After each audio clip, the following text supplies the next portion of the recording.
오늘 제 심령에 큰 은혜를 주시옵소서. 웃으시면서 옆 사람 보고 인사해 주세요. 성령으로 충만 받으십시오. 아멘.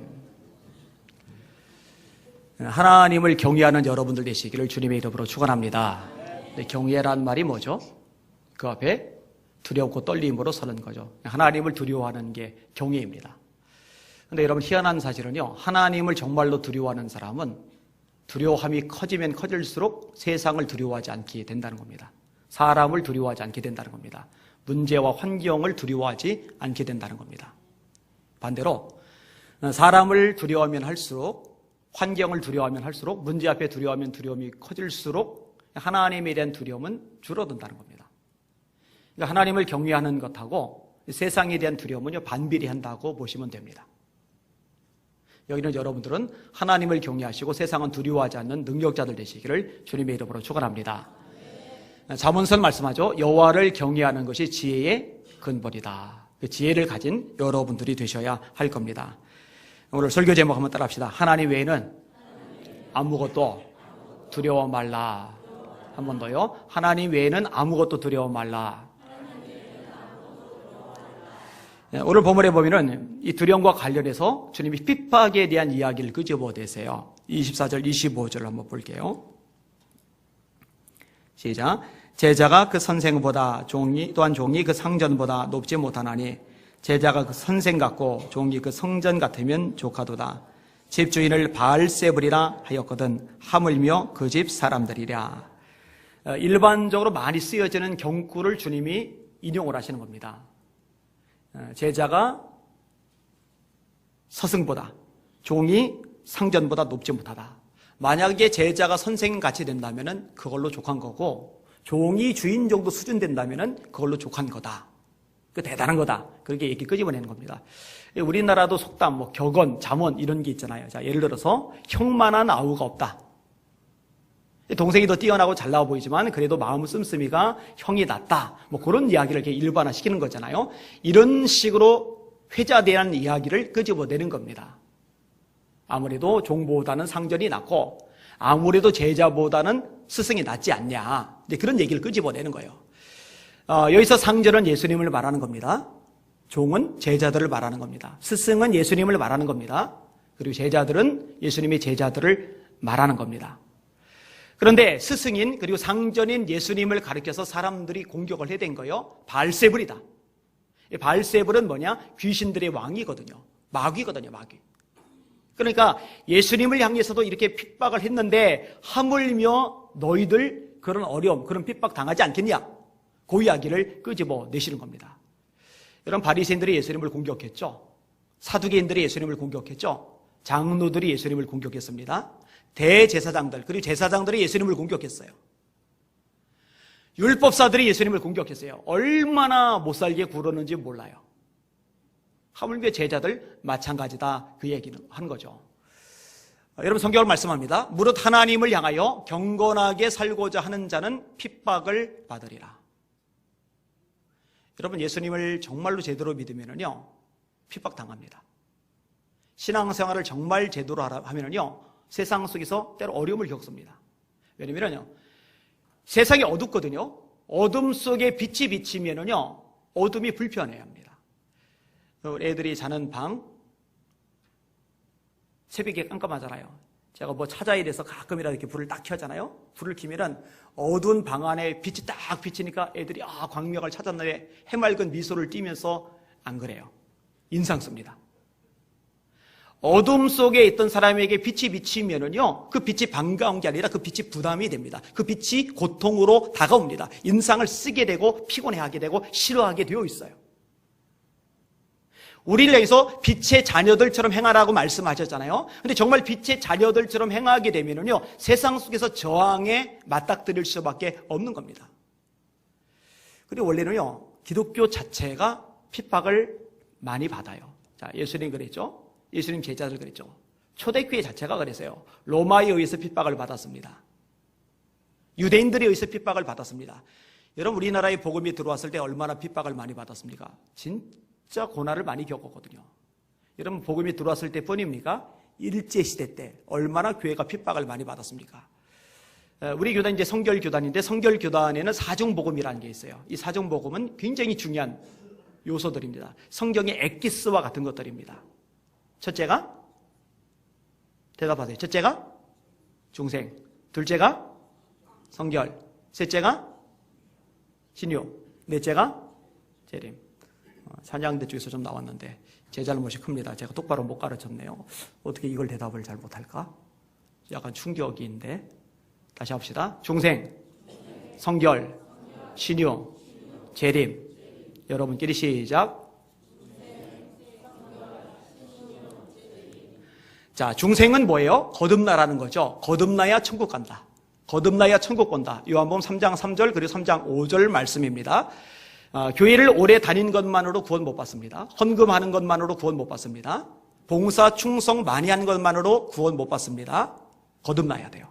예수님이 그 사람의 주인으로 영접되어져야 돼요. 램프 속의 거인 지니가 아닙니다. 내가 아쉬울 때 불러대는 그 지니는 내 종이죠. 내가 아쉬울 때 불러대는 건 내 종이죠. 주인은 뭐예요? 주인이 날 다스리는 거죠. 거듭나면은 인생의 주인이 바뀝니다. 내가 내 인생의 주인이 돼서 내 마음대로 결정하고 내 마음대로 사는 게 어려워져요. 그게 불가능해집니다.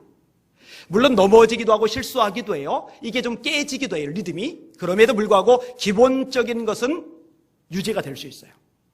거듭나야 됩니다. 자, 그 다음에 거듭났어요. 그럼 오늘 죽어도 천국에 가서 눈을 뜹니다. 그러면 거듭났으면 천국이 보장되었으니 다 끝난 거냐? 아니요, 그게 출발입니다. 영적으로 태어난 사람은 악이죠. 이 영적 아기는 자라가야 됩니다. 자라가는데 자라가게 되면 나타나는 현상이 뭐냐? 거룩해집니다. 그게 성결이죠. 너희를 부르신 거룩한 자처럼 너희도 모든 행실에 거룩한 자가 되라. 베드로전서 1장의 말씀입니다.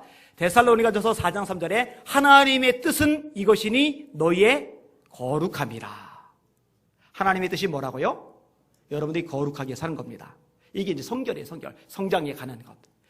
그 다음에 신유는 뭡니까? 영과 혼과 육이 병들었다가 성령의 능력으로 치유되는 것, 내지는 건강한 상태를 유지해가는 것. 이걸 신유라고 합니다. 이런 병들었을 때 예수 이름으로 치유되잖아요. 이런 역사들, 기적들 많이 일어나거든요. 몸만 치료됩니까? 이 정신질환 가진 사람도 예수의 이름으로 기도해 주면은 주님의 능력으로, 말씀의 능력으로 회복이 됩니다. 살아납니다. 이런 일들 많아요. 영적인 면에서도 귀신 나가잖아요, 예수 이름 앞에. 자, 이런 식으로 이미 병들은 상태에 있다가 치유받는 것 신유이지만 이 건강한 상태가 계속 유지되는 것, 성령의 능력으로 이 상태를 계속 이어가는 것, 그것도 신유입니다. 할렐루야. 이게 세 번째죠. 그 다음에 재림이 뭐예요? 예수님 다시 오신다는 겁니다. 예수님 다시 오신다는 거 믿으시면 아멘. 성경은 말씀합니다. 볼지어다 구름을 타고 오시리라. 각인의 눈이 그를 보겠고 그를 찌른 자도 볼터여 땅에 있는 모든 족속이 그를 인하여 애곡하리니 그리하리라. 아멘. 땅에 있는 모든 족속이 예수님 재림하는데 왜 애곡해요? 왜 울고불고 난리가 나요? 간단합니다. 세상이 다인 줄 알았거든요. 천국도 없고 지옥도 없는 줄 알았거든요. 세상에서 잘 먹고 잘 사는 게 최고인 줄 알았거든요. 그래서 먹고 살기 바빠서, 쾌락 즐기느라 바빠서, 죄 짓느라 바빠서, 이것저것 세상 것 따라다니느라고 바빠서 예수님을 안 믿고 살았는데 예수님이 오시는 것을 보는 순간에 아, 나는 심판이구나, 나는 지옥이구나. 그러니 울 수밖에 없죠. 주께서 호령과 천사장의 소리와 하나님의 나팔로 친히 하늘로 쫓아 강림하시리니. 재림이죠. 그리스도 안에서 죽은 자들이 먼저 일어나고 부활, 그 후에 우리 살아남은 사람도 구름 속으로 끌어올려 주고 그리하여 우리가 주를 영접하게 하시리니. 이렇게 말씀하고 있잖아요. 여러분, 갈릴리 사람들이 승천하시는 예수님을 바라보니까 천사들이 그들 보고 이렇게 말합니다. 갈릴리 사람들아, 너희가 어찌하여 서서 하늘을 쳐다보느냐. 너희 가운데서 하늘로 올리우신 이 예수는 하늘로 가심을 본 그대로 다시 오시리라. 예수님 다시 오십니다. 마라나타, 마라나타. 이 마라나타는 말이 아멘 주 예수여 오시옵소서, 그런 뜻이잖아요. 초대교회 성도들의 인사였어요. 그런데 일제시대 때 이 네 번째 사중복음, 이 네 번째 원리 때문에 탈이 났어요. 예수님이 재림하실 때 모든 사람들이 심판을 받게 되는데 일본 사람들이 천황이라고 부르는 그 존재도 심판받는 거예요. 우리가 볼 때는 일왕이죠. 일왕도 심판받는 거예요. 무엇마다 어디 감히 우리 신을 예수가 심판한단 말이냐. 그래서 성결 교단을요 문 닫아버렸어요. 그래서 우리 교단이요 일제에 의해서 교단이 폐쇄가 됐어요. 그리고 해방을 맞이한 다음에 재건 총회를 시작하게 되죠. 이 재림의 신앙 때문에 얼마나 어려움을 많이 겪었는지 몰라요. 여러분 6.25 때도 그랬죠. 여러분 이게 원래 교회의 모습입니다. 근데 오늘 본문에 보면요 이렇게 핍박을 당할 것을 예고하시면서 그 와중에 너희를 핍박을 최대한 덜 당하도록 몸사려라 이런 말씀을 안 하셔요. 너희를 핍박 당할 때 가급적 피해가 최소화되도록 지혜를 동원해라 이런 말씀 안 하세요. 전혀 반대되는 말씀을 하십니다. 두 가지를 말씀을 하시는데 첫 번째는요 그 와중에 너희들 복음을 전해라 그 말씀을 하세요. 자 27절을 같이 읽겠습니다. 시작. 내가 너에게 어두운 데서 이르는 것을 광명한 데서 말하며 너희가 귓속말로 듣는 것을 집 위에서 전파하라. 내가 너에게 어두운 데서 말하는 것을 광명한 데서 말해라. 귓속으로 내가 너에게 들려준 것을 이제는 지붕 위에서 전파하라. 너희가 들었던 천국의 비밀 복음을 이제 세상 사람들 앞에 모든 만민들 앞에 드러나게 해라. 그 말씀을 하시는 거예요. 여러분 놀랍지 않아요? 대단하지 않습니까? 이를 핍박을 받는 상황에서 예수 믿으라고 전도를 하면은 핍박이 더 심해질 텐데 예수님은요 전도하라고 말씀하시는 거예요. 말씀을 전하라 말씀하시는 거예요. 초대교회는 그 말씀에 순종했죠. 그런데 여러분 사람의 힘으로 안 돼요. 초대교회가 순종할 수 있었던 이유가 뭐죠? 성령 충만입니다. 여러분 베드로가 계집종 앞에서 떨어요. 예수님을 3번 부인합니다. 그런데 사내들인 공의회 회원들 한 70명으로 구성되는데 이 권세자들 앞에서 이렇게 말을 합니다. 하나님 앞에서 너희 말 듣는 것이 하나님 말씀 듣는 것보다 옳은가 판단하라. 우리는 보고 들은 것을 말하지 아니할 수 없다. 뭘 봤어요? 부활하신 예수님을. 뭘 들었어요? 생명의 복음을 들었어요. 우리 예수님 봤다. 복음의 말씀을 들었다. 우리가 본 예수님을, 우리가 들었던 이 생명의 말씀을 우린 전할 수밖에 없다. 너를 협박하지만, 위협하지만, 죽이겠다고 큰소리 치지만 우리는 보고 들은 것을 말하지 아니할 수 없다. 도대체 계집종 앞에서 예수님을 3번 부인하던 베드로와 권세자들 앞에서 큰소리 치는 베드로의 차이점은 뭘까? 딱 하나밖에 없어요. 성령 충만. 성령 충만. 여러분 사람이 성령으로 충만해지면요 담대해집니다. 여러분 골리앗 앞에 선 다윗이 왜 담대할 수 있었는지 아세요? 다윗이 성령으로 충만했기 때문에 그래요. 사울도 원래는 그렇게 담대한 사람이었어요. 근데 성령이 떠나고 악신이 임하고 나니까 두려움만 꽉 차요. 요한과 베드로가 협박을 받았어요. 교회 공동체에 보고를 합니다. 모여서 기도를 하죠. 주여 이제도 저희의 위협함을 하감하옵시고 종들로 담대히 복음을 전하게 하옵시며 손을 내밀어 병을 낫게 하옵시고 표적과 기사가 거룩한 종 예수의 이름으로 이루어지게 하옵소서. 합심해서 막 통성으로 기도를 했어요. 기도의 결과가 뭐예요? 성령 충만. 성령 충만의 결과가 뭐예요? 담대함. 담대함이 있으니까 생기는 결과가 뭐예요? 복음 전함. 빌기를 다음에 모인 곳이 진동하더니 무리가 다 성령이 충만하여 담대히 하나님의 말씀을 전하니라. 할렐루야. 여러분 성령 충만하면 담대해져요. 성령 충만하면 전도하게 돼요. 사도행전 1장 8절 다 같이 시작. 오직 성령이 너에게 임하시면 너희가 권능을 받고 예루살렘과 온 유대와 사마리아와 땅끝까지 이르러 내 증인이 되리라 하시니라. 증인이 되라고 돼 있어요? 증인이 되리라라고 돼 있어요. 증인이 되리라. 그러니까 성령 충만 받으면 자연스럽게 증인이 되는 겁니다. 여러분 성령 충만을 사모하시길 바랍니다. 그러면 예수를 전하는 것이, 예수님을 자랑하는 것이 여러분 삶의 기본적인 특징이 되게 됩니다. 특별히 여러분들 예수님을 부끄러워하지 마시고 자랑하시는 여러분들 되시기를 주님의 이름으로 축원합니다. 바울 사도가 로마서 1장 16절에 이렇게 고백을 합니다. 내가 복음을 부끄러워하지 아니하노니. 복음은 예수님이에요. 예수님을 부끄러워하지 않는다 그 얘기예요. 내가 복음을 부끄러워하지 아니하노니 이 복음은 모든 믿는 자에게 구원을 주시는 하나님의 능력이 됩니다. 첫째는 유대인에게요, 또한 헬라인에게로다. 이 복음에는 예수에게는 하나님의 능력이 나타나 믿음으로 믿음에 이르게 하나니 기록된 바 의인은 믿음으로 말미암아 살리라 함과 같으니라.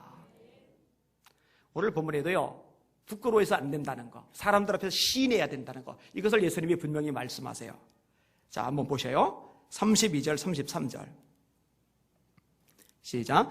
누구든지 사람 앞에서 나를 시인하면 나도 하늘에 계신 내 아버지 앞에서 그를 시인할 것이요, 누구든지 사람 앞에서 나를 부인하면 나도 하늘에 계신 내 아버지 앞에서 그를 부인하리라. 질문. 여러분들은 사람들 앞에서 여러분들이 예수 믿는 사람이라는 것을 티를 냅니까? 아니면 숨기고 다니십니까? 나 예수 믿는 사람이라고 말을 하십니까? 아니면 가급적 웬만하면 입을 다물고 지내십니까? 말하실 수 있길 바랍니다. 밥 먹을 때 믿지 않는 사람들하고 밥 먹더라도 기도 당당하게 하시고 식사하세요. 그런데 그거 창피한 거예요.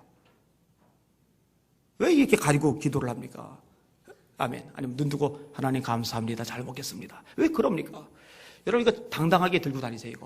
이게 왜 부끄러워서 숨겨? 예수님 말씀하셨어요. 너희들 사람들 앞에서 나를 부인하면은 내 하나님 아버지 앞에서 나도 너희를 부인할 거다. 너희들 사람들 앞에서 나를 시인하면은 나도 내 하나님 아버지 앞에서 너희를 시인할 거다. 여러분, 예수님 저를 위해서 여러분을 위해서 십자가에서 못 박히셨어요. 물과 피를 쏟으셨어요. 생명을 주셨어요. 다 주셨는데, 아낌없이 주셨는데, 그만큼 우리를 사랑하셨는데, 이 예수님을 부끄러워한다면, 이 예수님을 창피하게 생각한다면 예수님 정말 가슴 아프실 거예요. 정말 서운하실 거예요. 그럴 수는 없어요. 예수 믿는 거 티 냅시다. 예수 믿는 거 고백하고 말합시다. 그리고 여러분에게 소중한 그 예수님, 여러분의 생명보다 더 귀하신 그 예수님을 자랑하실 수 있기를 주님의 이름으로 축원합니다. 주님이 이제 그 말씀을 하시는 거예요. 자, 핍박을 당할 건데 너희들 나조차도 바알세불이라 말하면서 그렇게 했는데 너희들 오죽하겠느냐. 그렇게 핍박을 받을 건데 너희들 그 와중에 전도해라. 또 하나 뭘 말씀하느냐? 그 와중에 너희들 두려워하지 말아라 말씀하세요. 26절 시작. 그런즉 그들을 두려워하지 말라. 감추인 것이 드러나지 않을 것이 없고 숨은 것이 알려지지 않을 것이 없느니라. 누굴 두려워하지 말라는 거요?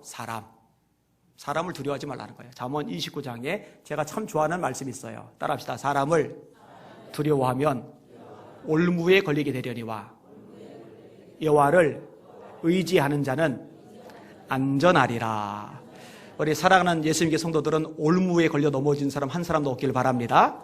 오히려 안전해지시길 주님의 이름으로 축원합니다. 근데 누가 올무에 걸린다고요? 사람을 두려워하면 올무에 걸려요. 여러분 가만히 보세요. 신앙생활 할 때 사람 두려워한 것 때문에 올무 걸려서 신앙 넘어진 적 많아요. 사람 눈치 보느라고. 사울이 사람 두려워하다가 올무에 걸려 자빠졌잖아요. 하나님은 아말렉의 모든 것 진멸하라 말씀하시는데 백성들이 살리자 그래요. 여론이 그래요. 자기는 왕 된 지 얼마 안 됐거든요. 아직 왕권의 지지 기반이 약하거든요. 백성들이 등 돌릴까 봐 겁이 나서 사무엘 보고 말한 거예요. 백성을 두려워하여.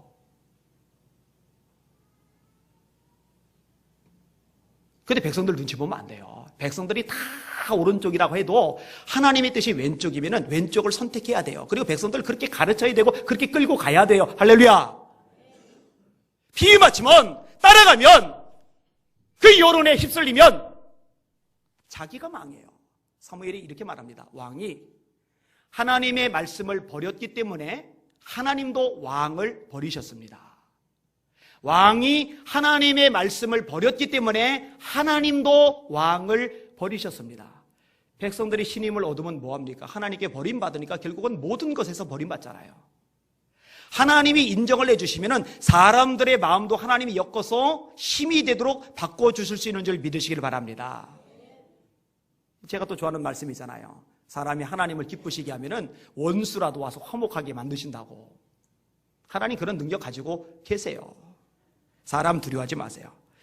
왜 사람을 두려워합니까? 나에게 영향을 미칠 수 있다고 생각하는 거예요. 야, 이 사람 눈에 잘못 보이면은 내가 진급하는데, 내가 성공하는데, 내가 이쪽 길에 새로운 일을 창업하는데, 아니면 자리매김을 하는데 문제가 발생할 거야. 이런 생각들을 하는 거죠.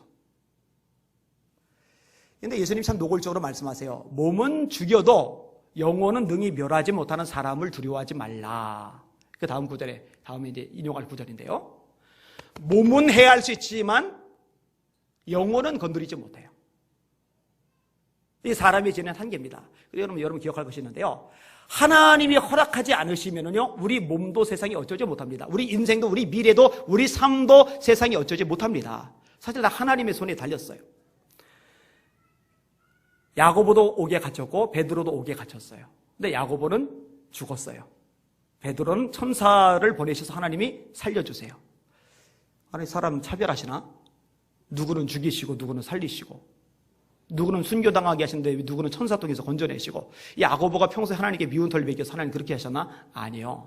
하나님은 때로는 순교의 피를 통해서 복음의 문을 활짝 여시고, 때로는 살게 하심으로 산자의 입술의 증거를 통해서 복음의 문을 활짝 여셔요. 스테반도 돌에 맞았고 바울도 돌에 맞았어요. 둘 다 죽은 줄 알았어요. 그런데 스테반은 정말 죽었고 바울은 살았어요. 아니, 왜 누구는 죽게 하시고 누구는 살리시지? 생명은 하나님께 달린 건데, 여러분, 누구는 미운 털 먹이고 누구는 이뻐서 하나님이 살리시고 죽은 게 아니라, 때로는 순교자의 피를 통해서, 때로는 살아있는 자의 입술의 증언을 통해서 복음을 전하시는 하나님의 뜻이고 하나님의 섭리입니다. 결론은 하나님의 손에 다 달려 있어요. 사람에 의해서 우리 생명이 좌지우지되는 게 아니란 말이에요. 여러분, 병 걸렸을 때 그거 두려워하지 마세요. 너무 호들갑 떨지 마세요. 참 다행히게도 제가 많이 걸려봐서 큰 소리 할 수 있어요. 목사님은 병 안 걸려봤잖아요. 적어도 이렇게 말할 사람은 없으니까. 그거 왜 두려워합니까? 회복시키는 거 하나님 작정하시면 되는 거고, 내가 아픈 것이 영적으로 더 유익하면은, 그래서 더 겸손하게 만드는 통로가 된다면은 그것도 내게 유익한 거고, 다 하나님의 손에 달렸으니까 그분께 맡겨버리면 되잖아요. 실패하는 것, 넘어지는 것, 인생 속에 고난을 겪는 것 염려하지 마세요. 우리가 잘 알잖아요. 하나님을 사랑하는 자, 곧 그 뜻대로 부르심을 입은 자에게는 모든 것이 합력하여 선을 이루느니라. 여러분, 예수님을 인생의 주님으로 영접하신 분들 맞으시죠? 하나님을 사랑하시는 거 맞으시죠? 하나님의 부르심을 받은 사람들 맞으시죠? 그러면 두려워하지 마시길 바랍니다. 왜냐하면 하나님이 합력해서 선을 이루게 하신다고 약속하셨잖아요. 하나님 거짓말 못하시는 신실하신 하나님이시잖아요. 그 하나님 신뢰하시고 담대하실 수 있기를 주님의 이름으로 축원합니다. 두려워하지 마세요. 우리가 유일하게 두려워할 대상, 서론에 말했듯이 하나님 한 분뿐입니다. 자, 28절 읽겠습니다. 시작. 몸은 죽여도 영혼은 능히 죽이지 못하는 자들을 두려워하지 말고 오직 몸과 영혼을 능히 지옥에 멸하실 수 있는 이를 두려워하라. 질문. 여러분, 하나님 두렵습니까? 진짜 하나님 두려워요?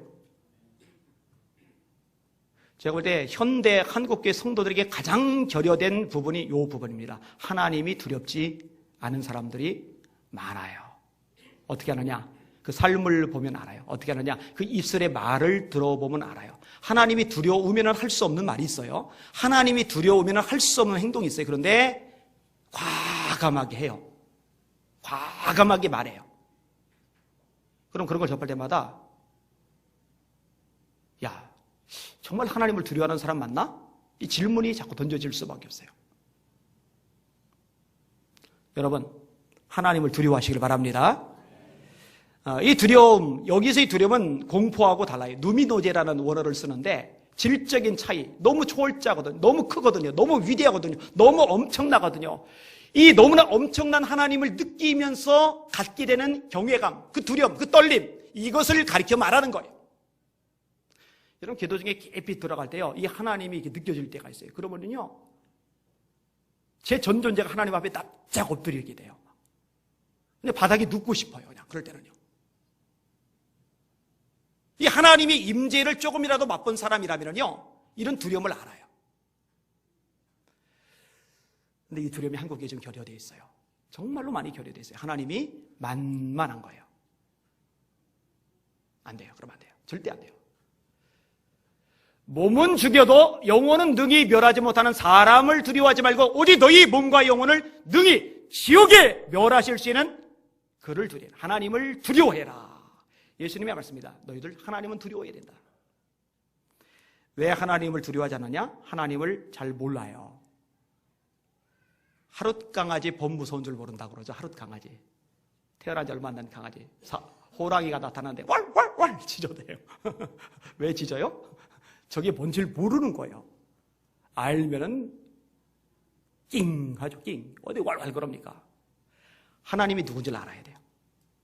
다르게 말하면 하나님의 말씀을 알아야 돼요. 그 하나님을 아시고 그 말씀을 아시는 여러분들 되시기를 주님의 이름으로 축원합니다. 여러분, 다윗이 말입니다. 골리앗 앞에서도 두려워하지 않잖아요. 그런데 언제 두려워한지 아세요? 죄 짓고 나단이 책망했을 때, 이때 두려움에 사로잡힙니다. 시편 51편이 그때 지은 시입니다. 하나님이여 주의 인자를 따라 내게 은혜를 베푸시며 주의 많은 긍휼을 따라 내 죄악을 지워주소서. 나의 죄악을 맑게 씻으시며 나의 죄악을 깨끗이 제하소서. 무릇 나는 내 죄가를 아우리 내 죄가 항상 내 앞에 있나이다. 주의 얼굴을 내 죄에서 돌이키시고 내 모든 죄악을 지워주소서. 하나님이여 내 속에 정한 마음을 창조하시고 내 안에 정직한 영을 새롭게 하소서. 나를 주 앞에서 쫓아내지 마시고 주의 성령을 내게서 거두지 마소서. 바들바들 떠는 거예요. 하나님 제발 저를 쫓아내지 말아주세요. 하나님이 쫓아내실까봐 이게 겁이 나는 거예요. 이게 두려운 거예요. 침상을 눈물로 적셨다고 고백하잖아요. 뭐 살다 보면 죄 지을 수도 있지 뭐. 사람이 뭐 요즘 어떻게 성경대로 살아 뭐. 그렇게 안 해요. 하나님 저를 하나님에서 쫓아내지 말아주세요. 제게서 성령을 거두어가지 말아주세요. 왜냐면 그게 제일 두려운 거예요. 하나님이 너무 두려운 거예요. 바들바들 떠는 거예요. 이게 바뀌면 안 돼요. 골리앗 같은 세상 문제들, 세상 사람들, 세상 권세자들 앞에서는 여러분 당당하시고 하나님 앞에서는 바들바들 떠시길 바랍니다. 하나님은 만만하고 세상 힘있고 영향력 있는 사람들 앞에서 움츠러들고 이거 이렇게 되면 안 돼요. 이게 바뀌어야 돼요. 바뀌어야 돼요. 아까 말했잖아요. 하나님을 두려워하면 세상을 두려워하지 않게 된다고. 세상을 두려워하는 것이 크면 클수록 사실은 하나님을 두려워하는 마음이 그 안에 없는 거라고. 하나님 말을 두려워하시는 여러분들 되시길 바랍니다. 사실요, 하나님이 두렵잖아요. 그러면은 원칙들이, 삶의 우선순위가 자연스럽게 잡히는 것들이 있어요. 제가 어제 썼던 글, 그저께 썼던 글 한번 읽어드릴게요. 이런 이야기를 하면 잘난 척한다고 욕할 분들이 있을지 모르지만 말씀 전해달라고 요청하는 곳은 차고도 넘칩니다. 몸이 모자라고 시간이 부족해서 다 응하지 못할 뿐입니다. 최근에도 큰 교회에서 부흥회를 인도해달라고 요청이 왔는데 갈 수 없다고 했습니다. 서광교회예요. 한 1100명 정도 출석을 하는데 지난 10월 달에 인도했는데 4개월 만에 또다시 인도를 해달라고 그런 거예요. 근데 못 간다고 그랬어요. 이런 상황에서 큰 교회나 규모가 있는 연합집회 강사만 수락하면 집회를 인도하기도 편하고 사람이 많은 데가 집회 인도하기가 편합니다. 수입도 괜찮을 것입니다. 작은 교회의 경우 부흥회를 인도해도 사례비를 다 주고 오니 그에 대해 규모가 큰 집회를 골라서 강사로 가는 것은 분명히 이익이 되는 일일 것입니다. 물론 그렇게 하기 시작한다면 저는 진짜 싹군으로 전락해버리겠지요. 이번에 말씀을 전하러 간 곳은 제가 인도한 집회 중에 가장 적은 규모였습니다. 회중 가운데 앉아있는 사람이 5사람밖에 없었으니까요. 그중 한 사람은 저와 함께 간 우리 교회 부교역자이니 실제 집회 참석자는 4사람이라고 해야 할 것입니다. 반주자가 없어서 반주기로 연주를 하고 있었고 지하의 작은 공간임에도 불구하고 자리가 텅 비어있는 상황이었습니다. 그럼에도 불구하고 설교하기 전 반주기에 맞춰 부르는 찬양 시간이 얼마나 은혜로웠는지 모릅니다. 가사 한 절 한 절이 가슴속에 파고들었습니다. 찬양을 마쳤을 때는 아쉬운 마음이 들 정도였습니다. 드디어 시간이 되어 말씀을 전했는데 성령님께서 붙들어주고 계심을 느낄 수 있었습니다. 저는 힘이 나서 뜨겁게 말씀을 전했고 이어서 합심 기도를 인도했습니다. 예수님은 분명하게 말씀하셨습니다. 2-3 사람이 모인 곳에는 나도 그들 중에 있느니라. 이 자리에 예수님 계십니다. 믿으셔야 돼요. 그렇다면 당연히 설교자를 포함한 6사람이 예수님의 이름으로 모여있는 그 자리에 예수님이 함께 계시는 것이 틀림없습니다. 그리고 예수님이 함께 하시는 예배라면 그 어떤 예배라 해도 행복하고 복된 예배일 것입니다. 여러분들 구역예배 시간 2사람만 모여도 거기 예수님 함께 하시잖아요. 그럼 그 시간은 행복한 시간인 거죠. 예수님 함께 하시는 시간이니까. 저는 걸어 사이 귀신 들린 사람 하나를 위해 지친 몸으로 배를 타고 가시던 예수님의 모습이 정말 좋습니다. 이미 수많은 사람들에게 둘러싸여 있음에도 불구하고 간절한 마음으로 예수님을 보고 싶어하던 삭개오를 위해 돌 무화과나무 아래까지 가신 예수님을 사랑합니다. 그 예수님이 제게도 찾아와 주셨고 절망과 슬픔 속에 빠져 울고 있는 제 눈물을 닦아 주셨습니다. 그 예수님은 이제 제게 생명보다 귀한 분이 되셨습니다. 그런데 그렇게 해주신 예수님의 종된 제가 사람 숫자가 적다고 설교하기를 거절한다면 저는 정말 배은망덕한 사람이 되고 말 것입니다. 얼마 전에 작은 교회랄지라도 신경 쓰지 말고 강사로 부르라는 글을 페이스북에 올렸더니 순식간에 5교회의 집회가 잡혔습니다. 그 덕분에 큰 교회나 연합집회 일정을 잡을 수 없게 되었지만 조금도 서운하지 않습니다. 앞으로도 정한 원칙을 깨지 않을 것입니다. 갈수록 집회 요청이 많아지고 있고 얼마든지 크고 화려한 것만 골라 갈 수 있지만 절대로 그렇게 하지 않을 것입니다. 미리 연락 온 대로 먼저 약속이 잡힌 대로 말씀을 전하러 갈 것입니다. 곳곳에서 하나님의 말씀을 전할 수 있는 특권을 주신 것만으로도 예수님이 제게 베푸신 은혜는 차고도 넘칩니다. 예수님 감사합니다. 예수님 사랑합니다. 이 별거 아니잖아요. 별거 아닌데 우선소리가 이게 잡힌단 말이에요. 오늘 주보도 여러분 읽어보세요. 예배와 관련해서 썼어요. 하나님이 두려워지면은요, 예배의 주인이 사람이 아니고 하나님이라는 것이 뚜렷해지기 때문에 하나님께 영광 돌리는 데 초점을 맞추게 돼요. 제가 수없이 반복해서 말합니다만 예배는요, 은혜 받는 게 목적이 아닙니다. 이번 찬양대 좋은데? 이번 설교 괜찮은데? 죄송해요. 거칠게 말게 다 헛소리입니다. 내 마음에 감동이 됐냐 안 되느냐, 내가 은혜 받았느냐, 이건 본질이 아니에요. 본질은 하나님이 내가 드린 예배를 받으셨느냐 받지 않으셨느냐, 이게 본질이에요. 내가 감동 받았어도요, 내 마음속에 막 감격이 막 넘쳐도요, 하나님이 안 받으셨다면 그거는 꽝이에요. 꽝. 내 감정적인 부분에 아무런 자극이 울컥하는 마음이 밀려들지 않아도 그 예배를 하나님이 받으셨다면 그 예배는 성공적인 예배가 되는 거예요. 근데 이것도요, 놓쳐졌어요. 제가 아까 말했죠. 한국계 지금 가장 많이 결여된 핵심적인 문제가 뭐냐? 하나님에 대한 두려움이 없는 거예요. 본질이 하나님인데 사람으로 대치가 돼버렸어요. 다. 이게 원위치를 찾아야 돼요. 하나님을 하나님의 자리에 올려드려야 돼요. 한국계가 살 길입니다. 자, 원점으로 돌아옵니다. 핍박에 대한 이야기를 끄집어내시면서 그 와중에 전도하라고 말씀하세요. 그 와중에 두려워하지 말라라고 말씀하세요. 그러면서 두려워하지 않아야 될 이유를 설명을 해주십니다. 29절에서 31절까지 같이 읽겠습니다. 시작. 참새 2마리가 한 아사리온에 팔리지 않느냐? 그러나 너희 아버지께서 허락하지 아니하시면 그 하나도 땅에 떨어지지 아니하리라. 너희에게는 머리털까지 다 세신 바 되었나니 두려워하지 말라. 너희는 많은 참새보다 귀하니라. 한 아사리온이란 말이 나오는데 작은 동전다리입니다. 지금 우리식으로 따지면은 500원짜리. 500원보다는 크겠다. 1000원짜리. 아니면 많게는 5000원짜리. 그러니까 적은 단위의 돈으로 2마리나 사 먹을 수 있을 만큼 싼 고기가 참새 고기였어요. 하찮은 거죠. 가치가 별로 없는 거죠. 그런데 하나님께서 허락하지 않으면 그 참새도 안 떨어진다. 무슨 말을 하는 거예요? 모든 것은 다 하나님의 손에 있다는 거예요. 이 하나님의 손을 벗어난 것은 아무것도 없다는 거예요.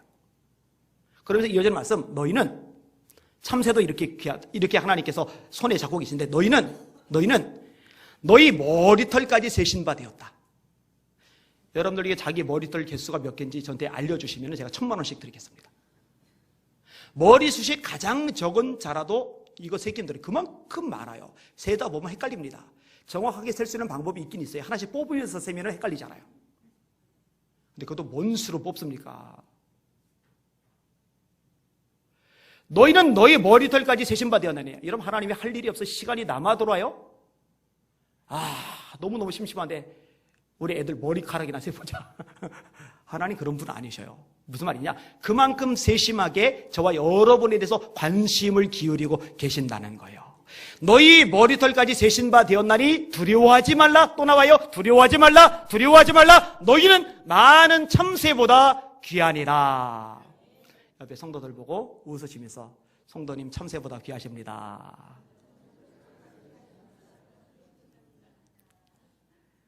여러분, 하나님이 여러분들 속속들이 아신다는 거 믿으시길 바랍니다. 여러분 삶을 속속들이 관심 갖고 계신다는 거 기억하시길 바랍니다. 여러분 육신의 문제도 정신적인 문제도 영적인 고뇌와 아픔도 하나님 아신단 말이에요. 내가 양을 안다라고 요한복음 10장에 주님께서 말씀하셨잖아요. 이런 마귀가 하는 일 중에 하나가 뭐냐면요, 우리 자존감을 무너뜨리는 겁니다. 야야야, 네 꼴 봐, 네 처지 봐, 네 문제 봐. 너 좀 힘들지? 너 지금 인생 꼬였지? 너 지금 밑바닥이잖아. 네 경제 상황 봐. 너까짓 게 무슨 하나님의 사랑을 받아. 하나님 사랑받으면 네가 어떻게 그렇게 살겠냐. 이게 이제 사단의 전략과 전술이거든요. 근데요, 생각보다 여기 많이 넘어져요. 그래서 열등감, 자격지심에 빠지는 사람들이 생각보다 많아요. 그때 여러분 속지 마세요. 뭔 소리야? 하나님 내 머리털까지 세고 계셔. 뭔 소리야? 예수님 나를 위해서 십자가에서 물과 피를 쏟으셨어. 생명을 버리셨어. 뭔 소리야? 사탄아, 물러가라! 쫓아내시고 승리하시기를 주님의 이름으로 축원합니다. 주님을 바라보셔야 돼요. 말씀을 정리할게요. 1969년 헌터 아담스라는 사람이 정신병원에 감금이 되었어요. 이유가 뭐냐? 불행한 가정 환경이었거든요. 아버지도 없어요. 너무 사는 게 힘들어요. 야, 이렇게 사느니 죽자 하더니 자살을 시도를 했거든요. 근데 미수에 그쳤어요. 살았어요. 근데 이 사람 위험하다 싶어서 정신병원에 감금을 한 거예요. 근데 이 정신병원에서 한 노인을 만났는데 이 노인이 사람들에게 이상한 행동을 하는 거예요. 손을 딱 펼치는 거예요. 이렇게. 야, 이게 몇 개냐? 4개. 병원에 입원한 사람도 이거 4개인 건 알잖아요. 4개. 이거 8개야. 그러니까 이제 사람들이 노인 보고 미쳤다고 그러고, 노인은 다른 사람들 다 미쳤다고 그러고, 그래요. 이 헌터 입장에서 볼 때 이거 딱 펴놓고 8개라고 그러니까 그 노인이 미친 거죠. 정확하게 말하면 사실 그 병원에 있는 사람은 다 미친 거지만 특히 증세가 좀 안 좋은 거죠. 근데 나중에 이 노인이 누구인지를 알아요. 이 사람이 누구였냐면은 유명한 사업가였던 아서 맨델슨이라는 사람이에요. 이야, 그런 거물급 인물이 이 병원에 있었네? 만나서 이야기를 나눠보고 싶은 거예요. 만났어요. 만나 얘기하는데 아서가 그런 말 하는 거예요. 야, 봐. 이 손가락을 보지 말고 나를 봐봐. 이 손가락을 보지 말고 나를 봐봐. 그래서 이 손가락을 지나서 사람을 보는데 사람을 보면서 이 손가락이 흐릿해지면서 이 손가락이 8개로 보이기 시작하는 거예요. 중요한 얘기를 끄집어내요. 문제를 보면 안 돼. 문제 너머 것을 봐야 돼. 거기에 해결책이 있어. 정신병원에 있는 사람 치고 굉장히 지혜로운 충고를 해줬어요. 근데 헌터가요, 거기서 굉장한 통찰력을 얻어요. 굉장히 중요한 진리를 깨달아요. 같은 방을 쓰던 루디가 있는데 이 루디가 가지고 있는 질환은 뭐냐면은 다람쥐를 두려워하는 거예요. 있지도 않은 다람쥐가 자기를 공격한다고 막 도망가고 무서워하고 막 비명 지르고 난리를 피는 거예요. 그럼 보통 다람쥐 없는데 왜 무서워해? 이렇게 접근을 하잖아요. 근데 통찰력을 얻은 헌터가 이 루디 입장에 서서 그 다람쥐가 있다라는 그 루디의 생각을 인정해 주면서 그 다람쥐하고 막 싸우는 신용을 하는 거예요. 막 열심히 싸우는 거예요. 막 정신없이 싸우는 거예요. 그러더니 다람쥐 드디어 물리쳤다고, 다람쥐 이제 도망갔다고. 근데 이 사건 이후로 루디의 병이 회복이 돼요. 왜냐면 더 이상 무섭게 하는 다람쥐가 도망갔거든요. 그러니까 더 이상 무서울 일이 없는 거예요. 다람쥐 없는데 왜 그래? 가 아니라 있다고 생각하는 그 다람쥐를 쫓아내준 거죠. 여기서요, 이 헌터가 굉장한 희열을 느껴요. 한 사람을 돕는 것에 대한 기쁨, 보람, 그걸 느껴요. 그리고 회복이 되기 시작을 해요. 병원에서 나와요. 그리고 2년 후에 버지니아 의과대학에 입학을 합니다. 머리는 있었던 사람이에요. 그리고 자기 이름을 패치라고 개명하여 부르기 시작을 합니다. 근데 의과대학에 중요한 원칙이 하나가 있는데 3학년이 될 때까지는 임상을 하면 안 돼요. 1학년, 2학년은 자격이 안 주어져요. 그런데 사람을 돕는 일이 너무 좋은 거예요. 다양한 방법으로, 다양한 아이디어로 사람을 회복시키는 일이 자기는 너무 행복한 거예요. 그래서 그 일을 해요. 학교에서 경고를 해요. 그래도 해요. 그랬더니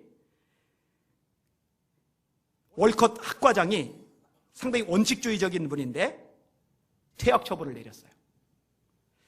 그래서 주립의학협회에다가 제소를 냈고 위원회가 이 패치가 학칙을 어긴 건 맞지만 열정도 있고 학업 성적도 좋고 그러니 다시 복귀시켜라. 지시를 내려서 마침내 졸업을 합니다. 그 후 12년간 의료행위를 계속하는데요. 자그마치 1만 5천 명의 환자를 치료를 했어요. 놀라운 건, 더 놀라운 건 전액 무료. 돈에 관심 있는 게 아니에요. 사람을 살리는 데 관심 있는 거예요. 이 패치가 버지니아 서부에 105평방미터 땅을 구입을 합니다. 게준트 하이트라는 병원을 건설을 했어요. 근데 이 병원을 세우고 같이 일할 의사들을 찾는데요. 자원했던 의사, 나도 같이 일하겠습니다 했던 의사가 자그마치 1000명. 어마어마하죠. 문제를 보지 마! 나를 봐! 손을 보지 마! 나를 봐! 근데 이게 사실 일반적인 세상 얘기일 뿐인데, 그냥 감동적인 얘기일 뿐인데 저에게는 상당한 감동으로 다가왔어요. 여러분, 문제를 보고 두려워하지 마시고 주님을 바라보시길 바랍니다. 하나님께 집중하시길 주님의 이름으로 축원합니다. 그럼 베드로가 주님께서 너도 와라 하니까는 딱 뛰어내려서 물 위를 걷는데 바람을 보고 무서워 빠져가느니라. 왜 두려웠어요? 바람을 봐서 두려운 거예요. 바람을 봐서. 왜 바람을 봐요? 바람 보지 말고, 풍랑 보지 말고, 깊은 바닷속 보지 말고, 예수님만 봤으면 두렵지 않았을 텐데, 예수님만 봤으면 빠져들지 않았을 텐데, 딴 걸 바라보니까, 주님에게서 초점을 돌이켜 딴 걸 바라보니까 두려움이 임하고, 두려움이 임하니까 가라앉기 시작을 하는 거예요. 그럼 사실요, 이 두려움만 벗어날 수 있어도 사람이 대단해져요. 여러분, 살다 보면 별일 다 있어요. 늘 잘 됩니까? 늘 잘 풀려요? 늘 형통합니까? 여러분, 목회도 그래요. 뭐 늘 잘 됩니까? 늘? 아니요. 절대 안 그래요. 그때 그것만 보지 마시고 주님을 보시는 저와 여러분들 되시기를 주님의 이름으로 축원합니다. 그 주님 때문에 두려움을 떨쳐버리는 여러분들 되시기를 주님의 이름으로 축원합니다. 오늘 설교 제목입니다. 따라합시다. 하나님 외에는 아무것도 두려워 말라. 강하고 담대하라. 여호와를 바라는 너희들아. 기도하십니다.